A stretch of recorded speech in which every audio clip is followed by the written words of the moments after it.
როდესაც პირველად ჩემი შელეთხელი მკითხეს ვიცოდი თუ არა თქვენი ვინაობა.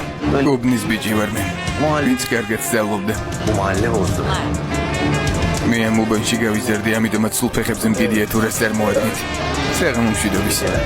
ვარმე თბილისიდან მე ქუჩა მზდიდა ხშირად არ მქონდა თბილი ზედა მაგრამ დიდი გეგმა და გამომივიდა მე უბრალოდ ხალხი მზდიდა და მასწავლიდა რა არის ფასად ღირდა ვერავინ და მსვარა მე ვდგავარ სუფთა პასუხი გაეცა ვისაც დავასურდა და ბიცე კამასუტრა და სწორდა თუ კი ზაზას უნდა დაილაბარაკა მე რაც დაგროვდა გულით რაც დაქონდა და თან არ მოთუნდა პირველ რიგში ჩემ პრობლემებს ვჭრი პირადად და ვარ ჩემი თავის იმედად არ გაურბივარ ამათაც არც იმათაც გზას მივუყვები პირნათლა ჩემი თავის პრეზიდენტიც და დეპუტატიც და რწმუნებულიც მე დავდივარ ბოლომდე და რწმუნებული მარწმუნებენ მაგდაც სურებული ხან ცივილური გოგო იდეალური იდეა ცივიცა და კრიმინალური გოგო ჩემთვის გენი რამე გენიალური მე ვარ გენიეთან ჩემია ფული გელი თავიხო გაგაცანი ჯერ გარეუბანი და გარეთ ჩემი უნარი მე ვდებ მასტერ კლას დასტასმანისტვენი მასტერკას როგორც რასტამანი მე ვამჩნევის რა უნდა ჩემ და ჩემ ნამდვილი ჩემიანები ჩემთან იქცა ბევრი ჯერ მეგობა ტრად მოულოდნელად